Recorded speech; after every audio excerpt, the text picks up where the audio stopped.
हाम्रो ओठ, मुख, जिब्रो आदिमा हुने घाउको बारेमा मलाई सोधिएको धेरै प्रश्नहरूलाई समेटेर आज 16वटा फरक रोग वा अवस्थाको बारेमा एउटै भिडियोमा छोटकरीमा बुझाउने प्रयास गरेको छु।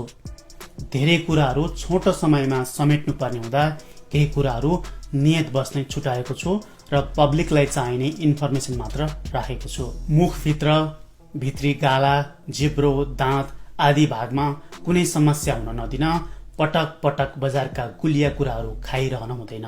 गुलिया कुरा या अमिला कुरा खाने हो भने खाने बित्तिकै मुख कुल्ला गर्नुपर्छ।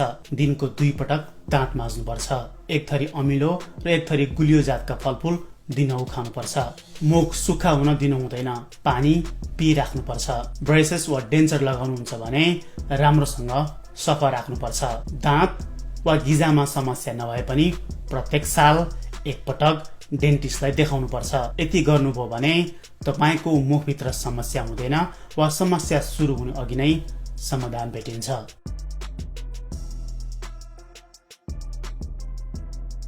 क्याङ्कर सोर यो समस्या ओठको भित्री भागमा, जिब्रोको साइडमा वा गिजामा देखिन्छ। सेतो पहेँलो घाउको छेउमा रातो घेरा देखिन्छ।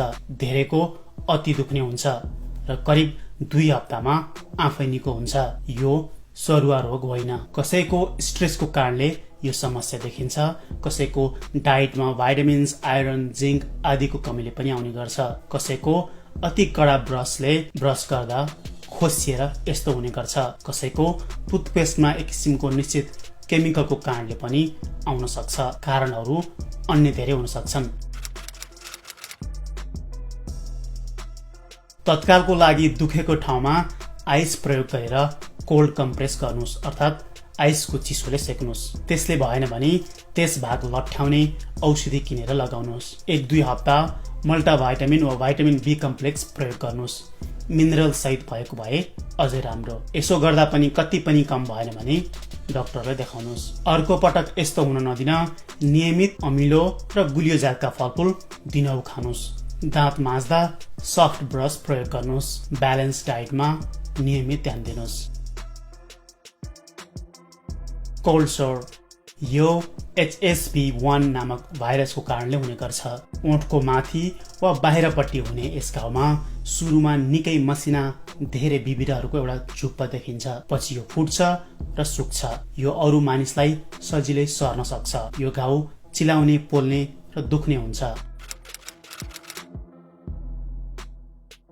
अरूलाई सर्न नदिन आफ्नो सामानहरू जस्तै टावल, लिप गार्ड अरूलाई प्रयोग गर्न दिनु हुँदैन। बारम्बार हात धुनुपर्छ। यो आफै आउने र जाने हुन्छ। यसको क्योर छैन। स्ट्रेस हुँदा, शरीरमा इम्युन सिस्टम कमजोर हुँदा वा अन्य धेरै कारणले यो फर्केर आइरहन्छ। समस्या बढ्न नदिन एन्टिभाइरल औषधि 2-3 दिन खानुपर्ने हुन सक्छ। दुखेको, पोलेको बेलामा आइस कोल्ड कम्प्रेस गर्नुस् वा यस भाग लट्ठ्याउने नदुख्ने औषधि लगाउनुस्।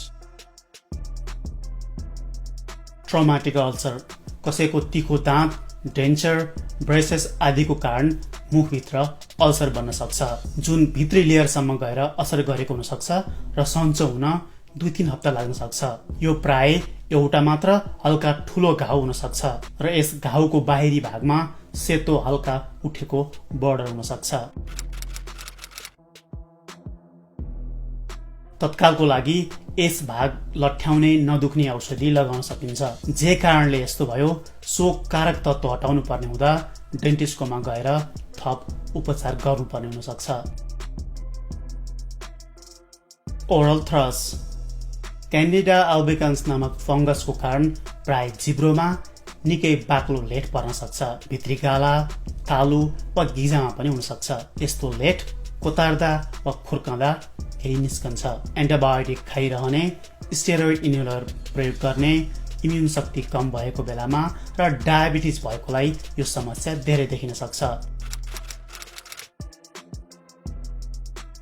एन्टिफंगल औषधि 1-2 हप्तासम्म लिनुपर्ने हुन सक्छ।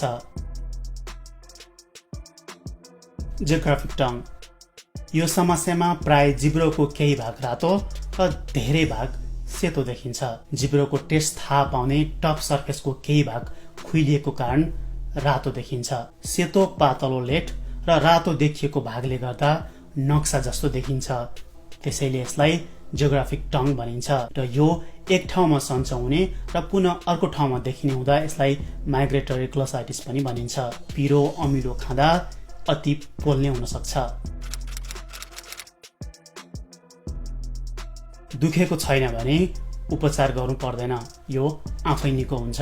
दुखेको बेलामा नदुख्ने औषधि खाने वा यस भाग लट्ठ्याउने माउथवास प्रयोग गर्न सकिन्छ केही दिन। यति गर्दा सन्चो भएन भने थप टेस्ट जाँच गर्नको लागि डाक्टरकोमा जानुपर्छ। एनाफाइलेक्टिक रियाक्सन अचानक जिब्रो सुन्निएर आयो भने कुनै किरा वा जीवले टोकेको वा कुनै नयाँ औषधि खाएको वा कुनै नयाँ खानेकुरा कारण एलर्जी दिएको कारण यस्तो रियाक्सन भएको हुन सक्छ। यो सँगै ओठ, आँखा र भित्र घाँटी पनि सुन्निने सम्भावना रहन्छ। यस्तो भयो भने तुरुन्त उपचार नगरे सास फेर्न नसकिएर केही मिनेट वा केही घण्टामा ज्यानै जाने सम्भावना रहन्छ। समय नकुरी हस्पिटल दौडाउनु पर्छ। समय कति पनि खेर फाल्न हुँदैन। यदि साथमा एपिपेन छ भने तुरुन्त प्रयोग गर्नुपर्छ। एङ्गुलर फिलाइटिस यो समस्या मुखको कुनामा निकै सुक्खा भएको कारण वा पौष्टिक तत्त्वहरू जस्तै आइरन, भाइटामिन्सको आदिको कमी लगायत नियमित प्रयोग गर्नुपर्ने वा खानुपर्ने औषधि वा स्टेरोइड इनहेलरको कारण छालामा क्र्याक भएर हुने गर्छ। निकै दुख्ने, घाउ आउने र रगत आउने समेत हुन सक्छ र यही घाउमा ब्याक्टेरिया वा फङ्गस हुर्केर अर्को समस्या थपिन सक्छ। इम्युन शक्ति कम भएका र पानी कम पिउने वृद्धमा यो समस्या धेरै देखिन सक्छ। भ्यासलिन, ग्लिसरिन वा लिप बाम प्रयोग गरेर यस भागको छालाको मोइस्चर जोगाउने वा सुक्खा हुन नदिने गर्नुपर्छ। जिब्रोले चाटेर थुक लगाउनु हुँदैन। पानी प्रशस्त पिउने र स्वस्थ डाइटमा ध्यान दिनुपर्छ। बेला बेलामा सफा गरेर एन्टाब्याक्टेरियल वा एन्टाफङ्गल क्रिम लगाउनु पर्ने हुन सक्छ।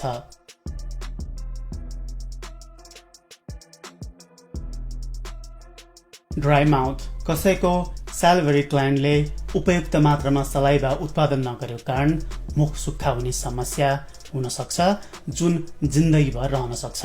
कसैको खाइरहेको औषधि वा अन्य धेरै कारणले हुन सक्छ। मुखमा नियमित रूपमा सलाइभा नहुँदा थुक बाक्लो हुने, खानेकुरा चपाउन र निल्न गाह्रो हुने, मुख गनाउने, दाँत बिग्रने आदि समस्या हुन सक्छ।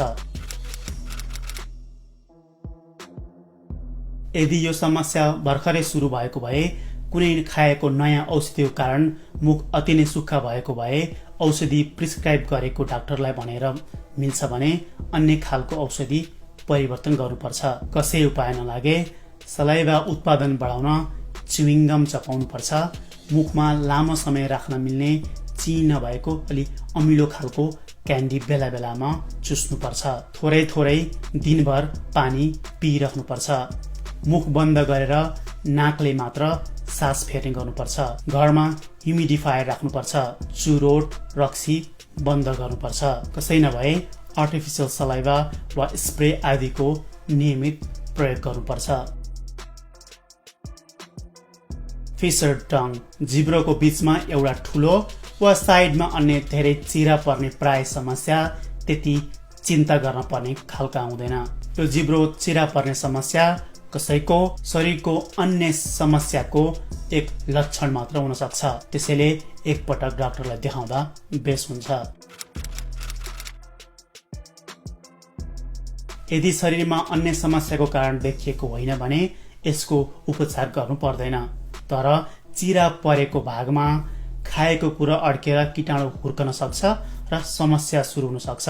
त्यसैले दाँत ब्रस गर्दा नियमित रूपमा जिब्रोको भाग पनि ब्रस गर्नुपर्छ। स्मुथ टङ यो समस्यामा जिब्रोको माथिल्लो तहको सतह प्यापिले नष्ट भएर स्ट्रबेरी जस्तो रातो जिब्रो देखिन्छ। प्राय घाँटीमा हुने एक किसिमको इन्फेक्सन दिने ब्याक्टेरिया स्ट्रेप्टोकक्कस ब्याक्टेरियाको टक्सिनको कारण यस्तो हुने गर्छ। यदि यस्तो ब्याक्टेरियाको कारण हो भने ज्वरो आउने, घाँटी दुख्ने र शरीरका अन्य भागमा र्यासहरू पनि देखिन सक्छ। कसैलाई शरीरमा भाइटामिन्स, आइरन आदिको कमी हुँदा पनि यस्तो हुन सक्छ। कारणहरू अन्य पनि हुन सक्छन्। यदि ब्याक्टेरियल इन्फेक्सन रहेछ भने डाक्टरले एन्टिबायोटिक दिन्छन्। ओरल लाइकन प्लेनस, मुखभित्रको सतह म्युकस मेम्ब्रेनको माथिल्लो तहको भित्री कोषमा आफ्नै शरीरको रोग प्रतिरोधात्मक शक्तिले आक्रमण गर्दा त्यस भागका कोषहरू नियमितको समयभन्दा छिटो विभाजन हुने र साइज पनि बढ्ने कारण कोषहरू थुप्रिने कारण यस्तो सेतो जाली रेखाहरू देखिन्छन् र जसका वरपर राता धब्बा पनि हुन सक्छन्। यसले गर्दा कसैलाई अति नै पोल्ने, दुख्ने हुन सक्छ।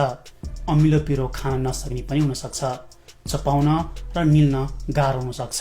यो समस्या अरूलाई सर्दैन। यस्तो लाइकन प्लेनस शरीरको अन्य भागमा पनि आउन सक्छ।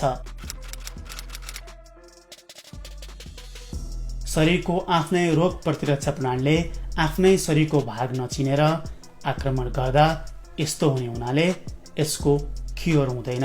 दुखेको भागलाई लट्ठाउने औषधि लगाउन सकिन्छ र त्यसको साथमा सोही भागमा एक्टिभ भएको इम्युन शक्ति मत्थर पार्नको लागि लगाउने वा खाने वा इन्जेक्सनबाट दिने औषधि लिन सकिन्छ।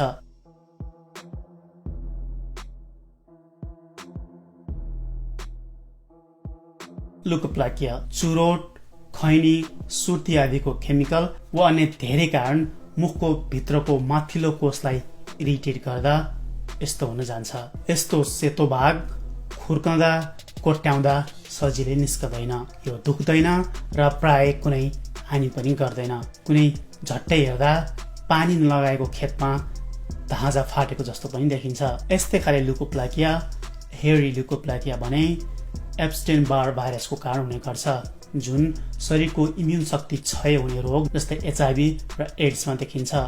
यो हेरी लुकोप्लाकिया प्राय जिब्रोको साइडमा लामो सेतो रेसा जस्तो देखिन्छ। अर्को प्रकारको लुकोप्लाकिया इराइथ्रोल्युकोप्लाकिया, जसमा रातो रेखा वा रातो डाब्रा जस्तो छ भने क्यान्सरको सुरुवाती लक्षण पनि हुन सक्छ।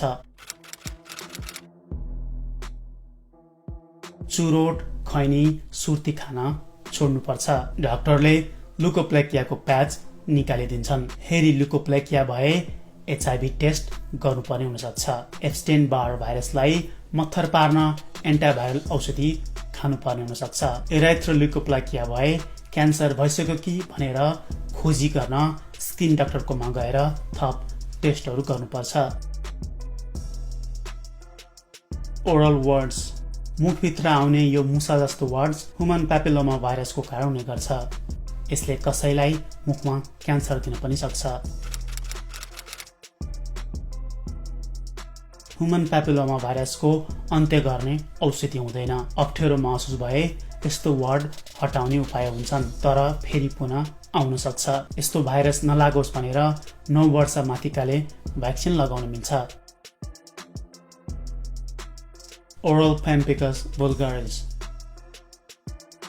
शरीरको इम्युन शक्ति एन्टिबडीले छालाको माथिल्लो भागको कोषहरू एक अर्कामा जोडिएर राख्ने तत्त्वमा आक्रमण गरिँदा माथिल्लो तह र त्यसको ठिक मुनिको तह छुट्टिँदा फोका आउने सम्भावना सुरु हुन्छ। यो फोका फुट्छ र यसमा कीटाणु हुर्कने मौका पनि पाउँछ। खानेकुरा चपाउन र निल्न गाह्रो हुन्छ, दुख्ने र पोल्ने हुन्छ। यस्तो समस्या शरीरका अन्य भागमा पनि देखिन सक्छ। यो सरुवा रोग होइन। आफ्नै शरीरको इम्युन शक्तिमा समस्या भएको कारणले यो भएको हुँदा यसको क्योर हुँदैन। यस भागमा प्रतिरक्षा प्रणालीको प्रभाव कम गर्ने, लगाउने र खाने औषधि प्रयोग गर्न सकिन्छ, जसले तत्कालको लागि थप समस्या हुन दिँदैन। यो घाउमा ब्याक्टेरिया वा अन्य कीटाणु हुर्केर इन्फेक्सन हुन नदिन र दुखाइ कम गर्न माउथवास र अन्य औषधिहरू प्रयोग गर्न सकिन्छ। ओरल सबम्युकस फाइब्रोसिस, लामो समयसम्म पान, सुपारी, गुटखा अत्याधिक मात्रामा खानलाई यो समस्या देखिन्छ। पान, सुपारी, गुटखाबाट निस्कने केमिकल र चपाउने मेकानिकल प्रक्रियाले गर्दा मुखको भित्री छालाको भित्री भागमा सबमिकोसामा अत्याधिक कोलाजन उत्पादन हुने र ती कोलाजन जम्मा भएर बस्ने कारणले छालाको मुलायमपन, नरमपन वा लचकता कम भएर सुकेको छालाको जस्तो खस्रो अप्ठ्यारो महसुस हुँदै जान्छ। यो समस्या हुनेलाई अमिलो पिरो खाँदा पोल्ने हुन्छ र पछि समस्या बढ्दै गएर निल्न गाह्रो हुने, मुख राम्रोसँग खोल्न पनि गाह्रो हुन सक्छ। सुरुको अवस्थामा पान, सुपारी, गुटखा तत्काल रोक्दा केही महिनामा समस्या समाधान हुन्छ। जटिल अवस्थामा यस भागमा इन्जेक्सनद्वारा दिने औषधिहरू प्रयोग गर्नुपर्ने हुन सक्छ। मुखको क्यान्सर। यदि मुखभित्र, गालाको भित्री भाग, जिब्रो मुनि वा घिजामा देखिएको सेतो, रातो वा कालो धब्बा वा दागहरू वा घाउ वा लम्प आदि 1 महिनासम्म पनि सन्चो भएन भने क्यान्सर सुरु भयो कि भनेर शङ्का गर्न सकिन्छ। क्यान्सर फैलिँदै गएपछि कसैको दाँत झर्ने, निल्न गाह्रो हुने, स्वरमा परिवर्तन आउने, कान दुख्ने आदि समस्या सुरु हुन सक्छ। कसैको कुनै पनि दुखाइ नहुन सक्छ। जिन म्युटेसन भएको कारण वा रक्सी चुरोट पिएको कारण वा HPV भाइरसको कारण क्यान्सर सुरु हुन सक्छ। सुरुवाती अवस्थामै पत्ता लाग्यो भने यसलाई निको पार्न सकिन्छ। छाम्दा महसुस नहुने र नदुख्ने क्यान्सरका लक्षणहरू मुखभित्र लामो समयसम्म रहन सक्छ र पछि त्यो क्यान्सर फैलिएर अन्त पुगिसकेपछि मात्र थाहा हुन सक्छ। त्यसैले पनि प्रत्येक साल डेन्टिस्टकोमा दाँत, मुख, घिजा आदि देखाउन जानुपर्छ। यो भिडियो जनचेतनाको लागि भएको हुँदा कृपया सक्नुहुन्छ भने विभिन्न फेसबुक ग्रुपहरूमा सेयर गरिदिनुहोस्।